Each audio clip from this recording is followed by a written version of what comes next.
como que a escola ela possibilita coisas que outros espaços não possibilitam, né? Como que o encontro com jovens, com adolescentes, ele permite a gente aprender novas coisas. Então, eu não acredito nesse espaço de ensino-aprendizagem onde um ensina e o outro não aprende. É dialógico, né? É dialético. Só é possível uma coisa se houver a outra. E dentro desse momento aqui que nós vivemos de ensino, eu não consigo perceber, né?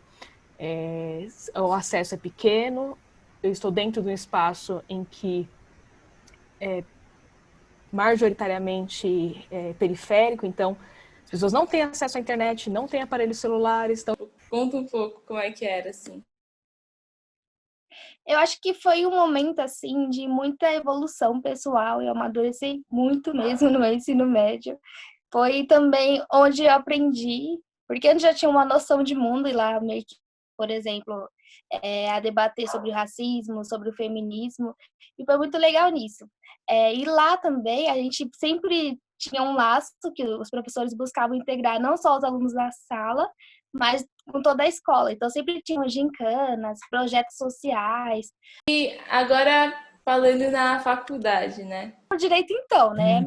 E aí eu prestei no ensino médio no último ano, não passei.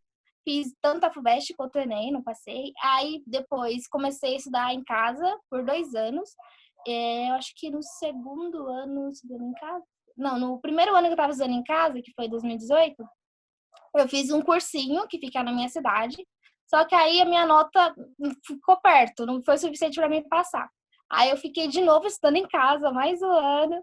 E aí, finalmente, esse ano eu entrei. Ó, a dica é não desistir. Que o segredo para isso é manter o foco, ter esperança primeiro, acreditar na gente, porque às vezes dá uma dúvida assim. E também não se cobrar tanto, sabe, de passar logo de cara. Foi sempre seu sonho estudar na São Francisco? Foi meu sonho desde criancinha. Eu sou tão apaixonada pela faculdade que eu tava, acho que em 2017 ainda, nem tinha feito vestibular, mas já tava pesquisando o caminho que seria da estação até a faculdade. Então, E você mora muito longe da Sanfrão, né? muito longe. Acho que são 1h40 mais ou menos de transporte público. Nossa, é bastante.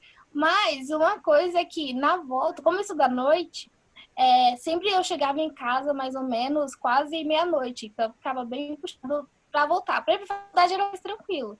E aí as aulas, às vezes, também, como acabavam muito tarde, então na última aula eu já estava muito esgotada, sabe? E só de pensar que eu tinha que sair correndo, porque se eu perdesse o trem ia chegar mais tarde ainda, então eu ficava um pouco apreensiva com isso. Agora, então, falando da pandemia online, como é que tá sendo esse processo para você, assim?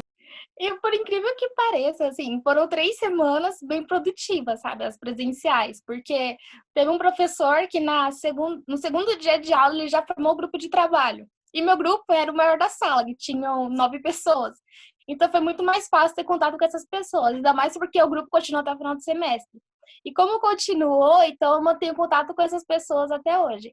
E uma coisa muito boa, na verdade, da quarentena, que eu acho é que facilitou na questão da prova, assim, porque agora a gente consegue não ficar tão tenso, sabe? E aí também, depois que me adaptei, acho que foi super mais tranquilo. Tá sendo, na verdade, esse segundo semestre mais tranquilo, porque eu já sei os erros que eu não posso cometer de novo, que foi os do primeiro semestre. Por exemplo, empurrar as matérias, sabe? Tipo, eu tenho que aprender hoje, mas como a vantagem do EAD é que dá para gravar a aula. Aí, gravava a aula e falava, não, depois eu assisto, que hoje eu vou terminar esse trabalho. Só que esse depois eu assisto, ficava, tipo, 40 aulas para assistir. Então, ficou meio complicado nisso. E nesse semestre eu já não tô repetindo. Então, foi legal isso. Me conhecer. Quais são as suas expectativas para quando voltarem às aulas? A gente vai ser calouro junto da turma 94, porque a gente nem teve direito esse contato com a faculdade, sabe? E também socializar mais, porque conversar pelo WhatsApp ou, sei lá, ver o povo da sala por chamada de vídeo não é muito próximo, sabe? Mas a minha turma, a gente é muito próximo, muito unido. Então, por exemplo, alguém disponibiliza o caderno, disponibiliza, sei lá, gravações de áudio da matéria para facilitar o estudo dos colegas que não puderam participar. Então, acho muito legal isso, essa parceria. Você liga a câmera? Algumas matérias os professores pedem para alguns alunos ligarem e tal, porque eles falam que é importante ter esse contato, e é mesmo. Mas não são todos. E quando você está na sala de aula, tem uma troca muito maior de, sei lá, de conversa, a gente fala sobre a matéria, fala sobre os professores, é uma troca muito maior do que em casa. Então, é um estudo muito solitário. Foi a minha primeira apresentação de seminário. Foi muito estranho apresentar, não vendo ninguém olhando, sabe? Eu dizia, o seu seminário foi bom. Ou, nossa, que legal o seu tema. Eu acho que eu sinto falta disso. Quando eu estudava na ETEC, eu acordava já às 5h30. Pra poder sair de casa, pra chegar no horário certo lá. Eu chegava com 1 hora de antecedência, porque mora longe. Eu tô sempre adiantada pra tudo. E você ia de Ônibus e trem. Ônibus e trem.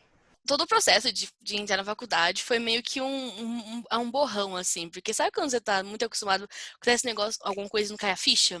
Tipo, não cai a ficha que eu tinha passado na faculdade e tal. Não, eu apliquei pra bolsa 100%, que meu pai sempre acreditou muito em educação pública. Assim, embora ele ganhe bem, mas não o suficiente pra poder bancar faculdade pra mim e pra minha irmã. Foi uma grande oportunidade, porque eu não teria o dinheiro pra poder pagar a faculdade e tal. O básico, assim, nota e as faltas que eu não posso tirar abaixo de uma certa porcentagem, senão eu perco a bolsa. Minha irmã faz uma faculdade pública, né? E eu não trocaria hoje. Por quê? Não tem problema de infraestrutura. Eu tenho todo o suporte, o apoio que eu tenho, não tenho na faculdade. Minha irmã não tem na faculdade pública. Eu acho que a única coisa que a gente podia tirar da experiência de ter aula pelo Zoom, pelo Meet, de aula na pandemia, ser online, é que alguns professores têm a gentileza de gravar a aula. Porque, por exemplo, eu trabalho sexta-feira, eu chego super cansada, e para ter aula até as 10 da noite, eu não consigo prestar atenção. Aí, quando o professor grava, eu posso assistir depois, isso é muito bom. Que é muito difícil ter uma aula online dinâmica. Tem professores que têm um talento, mas tem alguns que são mais tímidos, não são tão extrovertidos, que têm mais dificuldade. E meus amigos, eles conseguem assistir aula no dia, eu sempre assisto uma depois. É desafiador, desconfortável, mas tem algumas coisas boas também. Por exemplo, eu vi muitas palestras de direito sobre diversos assuntos online. Esses dias eu assisti fiz um curso na Federal do Paraná e eu não saí. Eu acho que quem mora longe entende que pra tudo eu demoro umas 2 horas pra chegar em tudo. Então, não precisar sair. Só que agora eu vou pro Butantã. Aí eu chego em casa meia-noite. Aí, às vezes, eu dou aula às 7 horas da manhã. Agora, como é online, eu posso acordar, sei lá, 6 horas, eu consigo dar aula às 7. Mas isso eu vou dar uma aula em São Paulo, morando em Itapevi, às 7 horas da manhã. Eu tenho que sair 5. Trabalhar e estudar é muito mais difícil. Os alunos ligam a câmera. Eu gosto quando ligo. Eu não ligo, porque às vezes eu tô muito cansada. Às vezes eu dei aula o dia inteiro. Mas tem alguns alunos que ligam e eu acho que fica muito mais legal. E é até bom com o professor também, que eu fico com dó. Imagina falar olhando pra uma câmera uma tela preta.